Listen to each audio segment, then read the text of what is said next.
Hello dear students, this is Mrinal ma'am from MD Result Classes, and this is our new one more session for corporate social responsibilities and sustainability.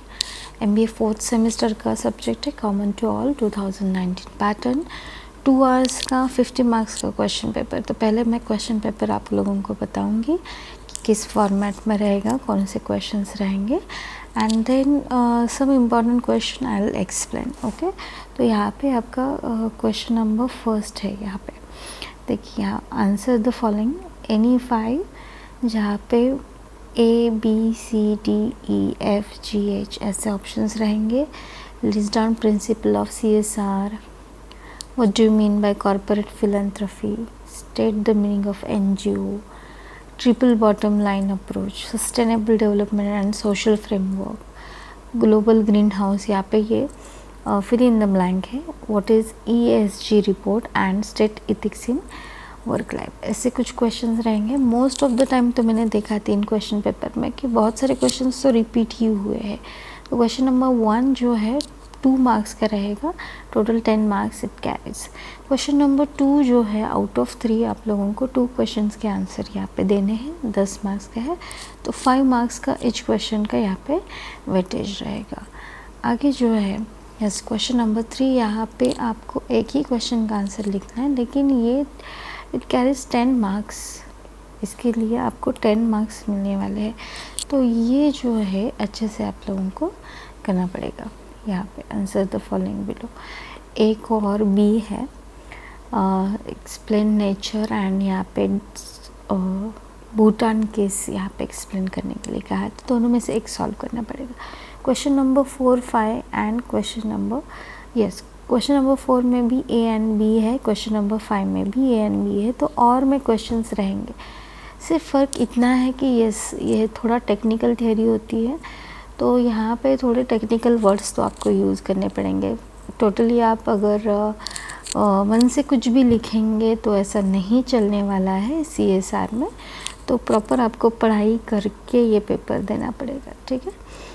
तो yes, मैंने कुछ notes बनाए हैं इस question paper के ऊपर।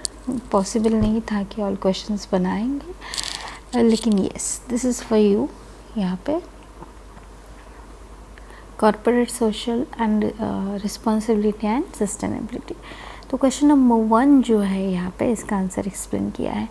One more thing before starting the video, I just want to tell you that PDF बिल्कुल भी अवेलेबल नहीं है, तो आप प्लीज़ स्क्रीनशॉट लेके ये इसका प्रिपरेशन कीजिएगा। I can not send anyone इसकी PDF ऑन व्हाट्सएप, ठीक है। तो प्लीज़ उतना कीजिएगा, don't ask me for PDF। यहाँ पे जो दिख रहा है स्क्रीनशॉट लेके प्लीज़ डू स्टडी, ठीक है। तो फर्स्ट क्वेश्चन है list down principle of CSR।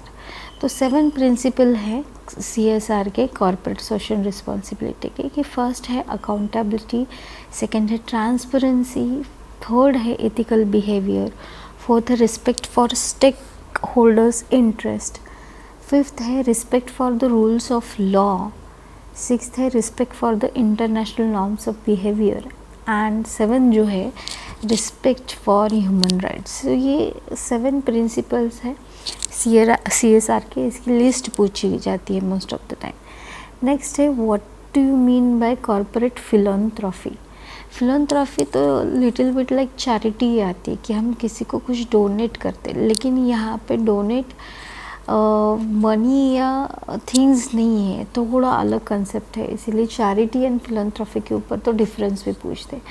तो यहाँ पे देखिए कॉर्पोरेट फिलैंथ्रोपी मतलब क्या है कि when a company donates money, product, services और time to charitable causes and non profit organisation as a part of its commitment to social responsibility, ठीक है। तो यहाँ पे ये सब डोनेट किया जाता है, इसका आपको अच्छे से स्टडी कर लो। एग्जाम्पल तो इन्फोसिस भी है, टाटा ग्रुप भी है, सुधा मूर्ति इज़ द ग्रेट फिलैंथ्रोपिस्ट हम कहेंगे।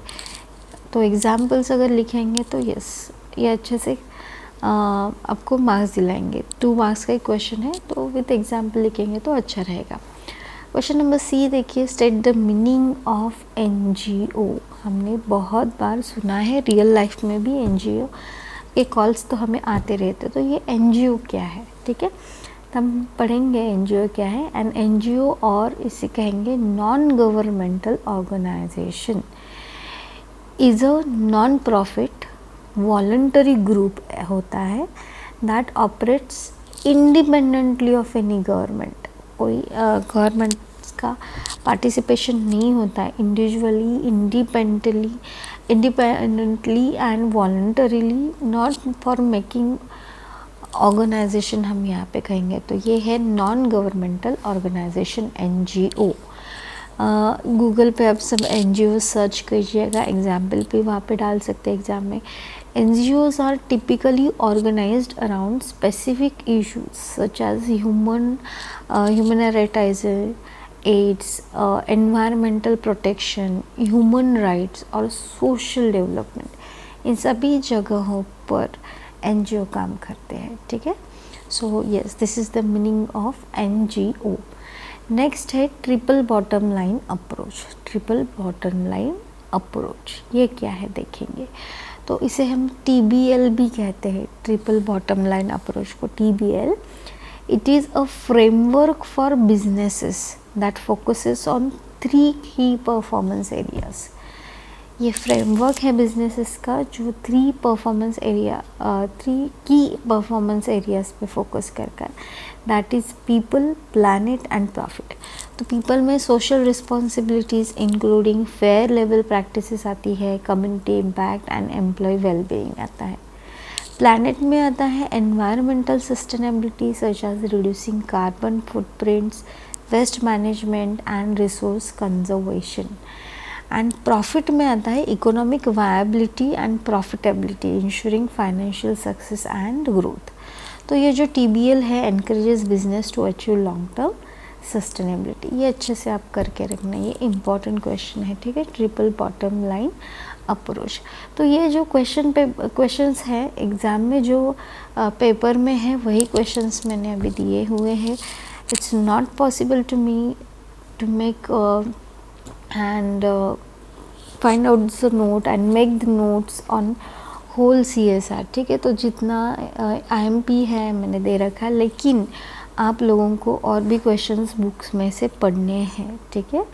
तो ये एक पॉइंट है। यस, HABCD हो गया, E बाकी है, एक मिनट, E शायद यहाँ पे ऊपर। यस, सस्टेनेबल डेवलपमेंट, यहाँ पे क्वेश्चन देखिए क्या है। यहाँ पे sustainable development and social framework, how it is correlated. क्या क्या कहा है, क्या पूछा है कि सस्टेनेबल डेवलपमेंट जो है एंड सोशल फ्रेमवर्क जो है, हाउ इट इज़ कोरिलेटेड, ये हमें बताना है। तो देखिए, सस्टेनेबल डेवलपमेंट जो है एंड सोशल फ्रेमवर्क जो है are correlated as they both aims to create balanced and inclusive growth model. दोनों का एम यही है कि balanced and inclusive growth model prepare करें that benefit society and environment. दोनों को बेनिफिट हो, सोसाइटी को भी एंड जिस एनवायरनमेंट में हम रह रहे हैं उसको भी बेनिफिट हो। तो ये होता है, दोनों का जो एम है वही कॉमन है, इसीलिए ये को रिलेटेड है, ऐसे हम कह सकते हैं। तो देखिए, सस्टेनेबल डेवलपमेंट किस पे फोकस करता है। It focuses on meeting current needs without compromising future generations and whereas social जो फ्रेमवर्क है ensures that the development is equitable, कि जैसे पॉवर्टी रिड्यूस हो, इनइक्वालिटी रिड्यूस हो, सोशल जस्टिस मिले सभी लोगों को। तो ये सब चीज़ें देखनी पड़ती है यहाँ पे सोशल फ्रेमवर्क में। एंड सस्टेनेबल डेवलपमेंट में भी कुछ चीज़ें, तो दोनों टुगेदर अगर साथ में रहेंगे, साथ में वर्कआउट करेंगे तो ही जो फाइनल गोल है वो अचीव कर पाएंगे। That's why they both are correlated. तो 2 मार्क्स का क्वेश्चन है तो ज़्यादा एक्सप्लेनेशन देने की ज़रूरत यहाँ पे नहीं है। F जो पॉइंट है, global greenhouse emission means and employees, यहाँ पे बहुत सारे ऑप्शंस हैं, एक्चुअली इंटरनेट पे भी चेक किया तो यहाँ पे मैं श्योर नहीं हूँ, इसीलिए आंसर यहाँ पे मेंशन नहीं किया है मैंने। Now the last point of question number 1 is what is an EGS report? EGS नहीं, ESG report. तो ESG जो है, ESG stands for environmental, social and governance areas. So ये जो report है, it gives the details a company's performance in environmental, social and governance areas, providing information on sustainability practices, कि वो sustainability practices workout कर रही है या नहीं कंपनी, इसका डिटेल रिपोर्ट यहाँ पे दिया जाता है. तो ESG environmental, social and governance area, ऐसे याद रखिएगा. सो वो उनकी सोशल रिस्पॉन्सिबिलिटी फॉलो कर रहे हैं या नहीं, इथिकल गवर्नेंस हो रहा है या नहीं for stakeholders and investors, ये सब इस रिपोर्ट में आता है. सो हम क्या कहेंगे, and ESG report details gives details on company's performance in environmental, social and government areas, providing information on sustainability practice, social responsibility and ethical governance for stakeholders and investors. ठीक है, तो this is all about, yes, और भी एक question है शायद से, check करती हूँ. क्वेश्चन नंबर 1 में ABCD EFG एंड H भी है. यस, H क्वेश्चन भी है. नोट्स थोड़े ऊपर नीचे हो गए, बहुत लास्ट मिनट में मैंने आपके लिए बनाई हैं नोट्स, क्योंकि मेरे पास नोट्स ही नहीं थे सब्जेक्ट्स के. मैंने कभी भी ये सब्जेक्ट पढ़ाया नहीं, लेकिन सिर्फ कुछ स्टूडेंट ने मुझे CSR के लिए वीडियो बनाई है मैम, ऐसे कहा है. For those I am making the video. So please एक फेवर मेरे लिए कर देना कि मैक्सिमम स्टूडेंट को ये फॉरवर्ड कर देना वीडियो प्लीज़. ठीक है, होपफुली मैं ट्राई करूँगी मॉर्निंग तक मैक्सिमम वीडियोस बना के देखूँ, लेकिन आई am not feeling well, that's why आपको नोट्स ही प्रोवाइड करने वाली हूँ ऑनलाइन ओनली ऑन यूट्यूब. ठीक है, H जो क्वेश्चन है क्वेश्चन नंबर 1 में, that is state ethics in work life. Work life में इथिक्स क्या होते हैं, कैसे वर्कआउट होते हैं, ये एक्सप्लेन करना है. 2 मार्क्स का क्वेश्चन है. तो यहाँ पे हम पहले कहेंगे कि ethics in work life refers to the principles and values that guide behaviour and decision making in the work place. Ethics in work life क्या है, it refers to the principles and values, ऐसे principles and values that guide behaviour, कि कैसे कहाँ पे work करना है, कैसे रहना है, कैसे डिसीजन लेने हैं, ये सब यहाँ पे होता है. Ensuring fairness, integrity, accountability and respect for others, कि आप जहाँ पे रह रहे हैं, जहाँ पे वर्क कर रहे हैं, आप में इंटीग्रिटी भी होनी चाहिए, अकाउंटेबिलिटी भी होनी चाहिए, फेयरनेस भी होना चाहिए, work and you should respect for others. Okay, it involves honesty, adherence in laws, treating colleagues and customers with respect and maintaining professional conduct. ये सब चीज़ें यहाँ पे आती है. That's why CSR learning MBA का पार्ट रखा हुआ है, क्योंकि आप अगर जब बिजनेस करोगे फ्यूचर में या लाइफ में कुछ और करोगे, तो you should know this ethics in work life. ऐसे नहीं कि you should be unfair with everyone and making profit for yourself. So ये कोड ऑफ कंडक्ट है, कहाँ पे कैसे रहना है, कहाँ पे कौन से इथिक्स फॉलो करने हैं, कौन से रूल्स फॉलो करना है, कितना किसको ज़्यादा इम्पैक्ट करता है ये फैक्टर. तो इसीलिए ये आपके सिलेबस में है CSR लर्निंग. ठीक है, सो ये रहा आपका क्वेश्चन नंबर 1 का आंसर. यहाँ पे देखिए, अभी हमने कवर किया question number 1, answer the following, ABCD EFG H, ये पॉइंट्स हमने कवर कर दिए. F तो रह गया. ठीक है, क्वेश्चन नंबर 2 अभी यहाँ पे दे रही हूँ मैं, आंसर एनी 2 आउट ऑफ 3. तो तीनों क्वेश्चन के आंसर यहाँ पे मैं भी मेंशन करने जा रही हूँ. वीडियो एंड तक ज़रूर देखिए and yes, don't forget to forward your friends. ठीक है, यहाँ पे क्वेश्चन नंबर 2 है. Yes, question number 2 out of 3, answer 2. उसमें ए था question, how is industries and citizens participation in sustainable development. जो लॉन्ग टर्म डेवलपमेंट है ओवरऑल खुद की और सोसाइटी की, उसमें इंडस्ट्रीज़ एंड सिटीजन्स जो है वो कैसे पार्टिसिपेट कर पाएंगे, व्हाट दे शुड डू कि सस्टेनेबल डेवलपमेंट हो सके। इंडस्ट्रीज़ क्या कर सकती है एंड सिटीजन्स क्या कर सकते हैं, ऐसा एक क्वेश्चन है। So how is industries and citizens particularly या participation in sustainable development. Okay, यहाँ पे देखिए answer, industries and citizens participation in sustainable development is crucial, बहुत इम्पॉर्टेंट है। क्रूशियल मतलब बहुत इम्पॉर्टेंट है for achieving long term environmental, social and economic growth and goals. तो हमें अगर लॉन्ग टर्म में environment, social and economic growth अगर होनी चाहिए, ये हमारा गोल है, तो फॉर दैट पर्पस दोनों का पार्टिसिपेशन, इंडस्ट्रीज़ का भी एंड सिटीजन्स का भी बहुत इम्पॉर्टेंट है। तो वो कैसे कंट्रीब्यूट कर सकते हैं, let's say here is how each group can contribute. ठीक है, फर्स्ट तो हम इंडस्ट्री का देखेंगे कि इंडस्ट्री कैसे कंट्रीब्यूट कर सकती है। तो यहाँ पे देखिए फर्स्ट ए पॉइंट है, adopting sustainable practices such as reducing emission, conserving resources and promoting circular economic principle। ठीक है, ये अडॉप्ट कर सकते हैं। या investing in renewable energy sources and green technologies में वो इन्वेस्ट कर सकते हैं।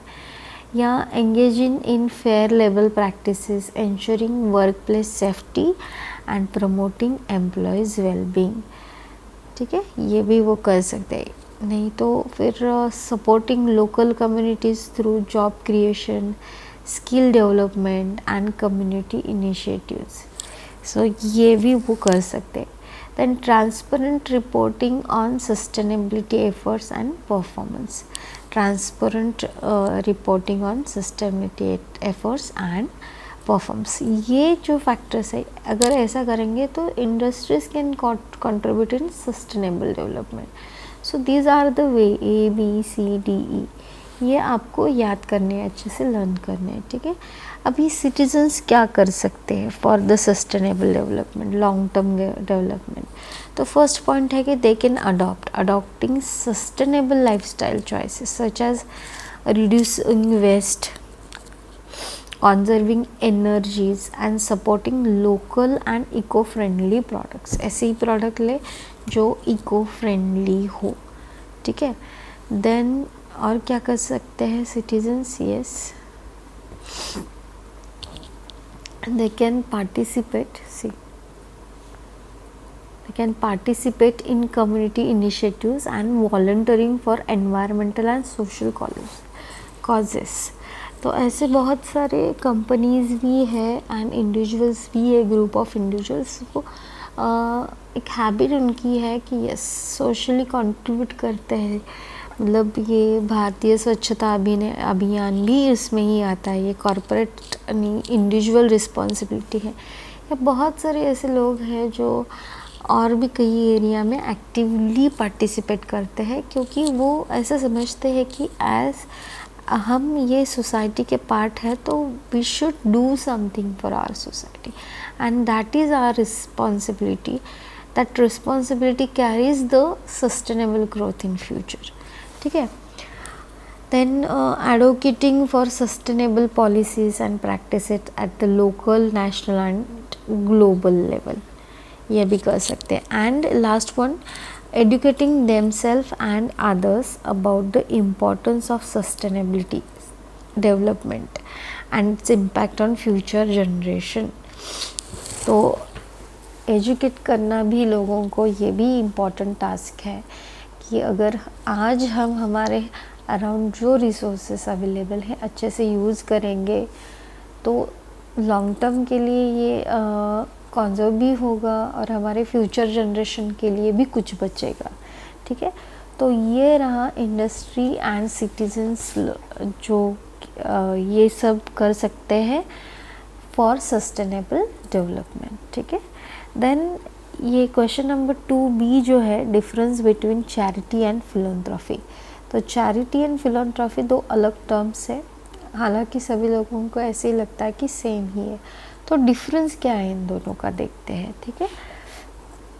ऐसे आपको चार्ट बनाना है चैरिटी एंड फिलैंथ्रोपी का। फर्स्ट हम चैरिटी के बारे में लिखेंगे कि charity can takes the form of monetary donation and volunteering. इसमें मॉनिटरी डोनेशन एंड वॉलंटियरिंग आता है। Philanthropy addresses to root cause of social issues and requires more strategic and long term approach। यहाँ पे ये मॉनिटरी फॉर्म में charity होती है और यहाँ पे फिलैंथ्रोपी मतलब सोशल इश्यूज़ क्या चल रहे हैं, क्या मतलब पॉवर्टी है या हेल्थ इश्यूज़ है या एजुकेशन इश्यूज़ है, तो ये थिंग्स या सोसाइटी के प्रॉब्लम्स को देखा जाता है फिलैंथ्रोपी और उस पर वर्कआउट करते हैं फिलैंथ्रोपी में, ठीक है। Charity is an empathetic response to an urgent need पे वो वर्कआउट करते हैं। लेकिन फिलैंथ्रोपी जो है desires to make lasting differences की प्रॉब्लम के रूट कॉज तक जाते हैं। प्रॉब्लम कहाँ से क्रिएट हुआ, प्रॉब्लम क्यों हुआ एंड कहाँ से क्रिएट हुआ, तो वो प्रॉब्लम कैसे सॉल्व करें जो कि आगे जाके ये प्रॉब्लम ही ना रहे, इसके ऊपर फिलैंथ्रोपी में फोकस किया जाता है, ठीक है। Charity reads causes like a novel and philanthropy reads causes like a business plan. ये बिजनेस प्लान के अकॉर्डिंगली उसको सॉल्व करना देखते हैं, ठीक है। यहाँ पे देखिए, the main thing about charity is aim to relieve the pain of particular problem. लेकिन फिलैंथ्रोपी में क्या है, the main thing about philanthropy is to attempt to address the root cause of the problem, कि actually problem कहाँ से, root cause पे focus करते हैं फिलैंथ्रोपी में एंड ट्राई करते हैं to remove the particular problem, pain of particular problem, ठीक है। देन 5th पॉइंट जो है, charity is for short term problem fixing. Philanthropy जो है long term solution of problem मिलता है यहाँ पे। Then it is a part of social services हम कहेंगे and it is a part of social changes कहेंगे। तो बुक में भी बहुत सारे डिफरेंसेस रहेंगे। मेरे पास नोट्स नहीं थे तो मैंने गूगल से इधर उधर से ये नोट्स कलेक्ट करके वीडियो बनाया है, ठीक है। अगर आपके पास बुक में इसके अच्छे से डिफरेंसेस गिवन है तो do and learn this from your book, ठीक है। So it is largely design and handout of some kind of the community। ये जो है it is mix of handout, system strengthening and capacity building process। ये ज़्यादा important है यहाँ पे, ठीक है। So yes, these are the differences between charity and philanthropy। And question number last second जो है उसमें से जो C point है, ये देखिए, state contemporary issues and hurdles in CSR में, that is corporate social responsibility में क्या क्या इश्यूज़ है, कॉन्टेम्पररी इश्यूज़ एंड हर्डल्स है, वो हमें देखना है। तो ये भी क्वेश्चन 5 मार्क्स के लिए भी ही है, तो एटलीस्ट 1.5 पेज तो इसका आंसर बनता है। तो कॉन्टेम्पररी इश्यूज़ क्या क्या है यहाँ पे देखिए, लिस्ट आउट किए हैं। Yes, green washing, complexity and scope, resource constraint, measuring impact, stakeholders expectation, supply chain management, policy and regulation, ये सब यहाँ पे आता है। तो इसको डिटेल में देखेंगे कि ये these are the hurdles मतलब प्रॉब्लम्स है while facing और while doing CRS। तो इसका एक्सप्लेनेशन देखिए कि ग्रीन वॉशिंग क्या है। यस, ग्रीन वॉशिंग मतलब क्या होता है कि some companies engage in misleading और superficial CSR activities to create a positive image without meaningful impact. ये बिग हर्डल है सबसे, कि ग्रीन वॉशिंग क्या करते हैं, बहुत सारी कंपनीज ऐसे करती कि yes we are using CSR policies and we are following our responsibilities, so actually they are not. So what they are doing, they are misleading the society. For what? To create their own positive image. जो कि हाँ customer लोगों को अच्छा लगे और फिर उनकी ब्रांड वैल्यू बढ़ जाए, कस्टमर लोग ज़्यादा अप्रोच करें, शेयर्स वैल्यू भी बढ़ जाए, इसीलिए दिखाते हैं कुछ और होता है और कुछ, that is greenwashing. Then complexity and scope, ये एक सेकेंड हर्डल है कि अगर बिजनेस ग्लोबली एक्सपांड हुआ है, as business expand globally, managing CSR across diverse culture, regulation and stakeholders become more challenging, क्योंकि ये प्रोसेस बहुत ज़्यादा कॉम्प्लिकेट होता जाता है। जितना वास्ट है, जितना ग्लोबली है, rules and regulation, challenges of particular area, cultural differences, ये बहुत सारे इश्यूज उनको फेस करने पड़ते हैं। तो ये एक CSR है, क्योंकि हमारे इंडिया में जो CSR की पॉलिसी है, नॉट नेसेसरी कि वही पॉलिसी आउटसाइड इंडिया में भी हो, तो वहाँ के नॉर्म्स, रूल्स एंड रेगुलेशन अलग होते हैं, तो वो फॉलो करने पड़ते हैं। और यस ऑब्वियसली इंडिया से कंपेयर करेंगे अदर कंट्रीज़ को, तो हमारे CSR के रूल्स तो बहुत कम है, बाहर बहुत ज़्यादा स्ट्रिक्ट है हर एक चीज़ में, हर एक कंपनी के लिए, हर एक बिजनेस के लिए, क्वालिटी के लिए, ठीक है। देन रिसोर्स कंस्ट्रेंट भी आता है कि आपके पास अगर लिमिटेड बजट है एंड कॉम्पिटिंग प्रायोरिटीज़ है, तो इसका इम्पैक्ट तो CSR इम्प्लीमेंटेशन पे पड़ता ही है कि अगर क्वालिटी देना है लेकिन आपका बजट ही लेस है, लेकिन प्रॉफिट तो बनाना है, तो वहाँ पे कहीं तो भी CSR की पॉलिसीज़ जो है लैक हो जाती है, क्योंकि अल्टीमेट गोल तो किसी भी बिज़नेस का मेकिंग प्रॉफिट ही है। अगर प्रॉफिट ही नहीं कर पा रहा है तो हो पा रहा है, तो आप सोशली कुछ भी रिस्पॉन्सिबिलिटीज़ नहीं बना पाएंगे। इसीलिए ये एक मेन हर्डल है कि रिसोर्सेज कंस्ट्रेंट, कि आपके पास बहुत ज़्यादा पैसे हैं तो you can invest and you can even share and do extra activities. अभी ये मानिक चंद के आप देखेंगे कि उनके पास तो ये बाकी चीज़ें बेच के इतना पैसा आ गया कि उन्होंने हॉस्पिटल्स भी स्टार्ट कर दिए, उन्होंने इंस्टीट्यूट्स भी खोले एजुकेशन के एंड बहुत सारे चीज़ें, इवन ऑन ऑल्सो पूना वाला, ठीक है। तो वो सोशल वर्किंग में भी लग गए, क्यों? क्योंकि उनके पास इन रिसोर्सेस कंस्ट्रेंट नहीं है, उनके पास बहुत ज़्यादा पैसे, तो yes they are active in CSR, okay, corporate social responsibility में।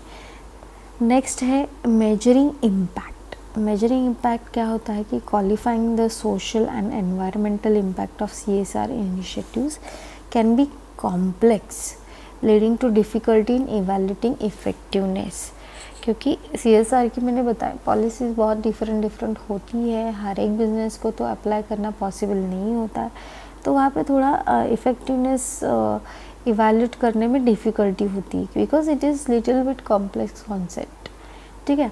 देन स्टेक होल्डर्स के भी कुछ एक्सपेक्टेशन होते हैं, वो भी देखने पड़ते हैं बिजनेसेस को, तो उनको ऐसा होता है कि अरे बाप रे, कि हम स्टेक होल्डर्स को देखें, लाइक इन्वेस्टर्स, एम्प्लॉयज़, कस्टमर्स या कम्युनिटीज़ को देखें, या हमारे बिज़नेस का प्रॉफिट भी देखें, ग्रोथ भी देखें, तो वो एक हर्डल है, ठीक है। देन सप्लाई चेन मैनेजमेंट, कि यस कोई भी बिज़नेस अगर फेल होता है तो सप्लाई चेन मैनेजमेंट के पीछे का रोल बहुत ज़्यादा है, एंड अगर ग्रो भी होता है तो उसका भी सप्लाई चेन मैनेजमेंट का ही क्रेडिट बहुत अच्छे से जाता है। तो यहाँ पे उनका इथिकल प्रैक्टिस करना बहुत ज़रूरी है। Ensuring ethical practices through out the supply chain, specially in global operations, challenging for many companies, ठीक है, क्योंकि आउटसाइड तो सप्लाई चेन मैनेज करना तो बहुत क्रिटिकल हो जाता है, फिर बाकी के rules regulations and norms follow करना, CSR पॉलिसीज़ फॉलो करना थोड़ा डिफ़िकल्ट हो जाता है, तो ये एक हर्डल बन जाता है, ठीक है। एंड लास्ट वन है policy and regulation. So changing regulations and involving social expectations require companies to continuously adopt their CSR strategies and practices. So ये पॉलिसी एंड रेगुलेशन जो चेंज होते हैं टाइम टू टाइम, तो उसको adopt करना, accordingly change करना तुरंत, ये पॉसिबल नहीं होता। So these are the 7 main hurdles, okay, ये ये अच्छे से लर्न करना चाहिए। And yes, I told you that आपको बाकी के भी क्वेश्चन करने हैं। क्वेश्चन नंबर 3, 4 एंड 5 पॉसिबली मैं उसका शॉर्ट वीडियो मॉर्निंग तक बनाऊंगी एंड ट्राई करूँगी। Yes, as I told you, I am not really feeling well.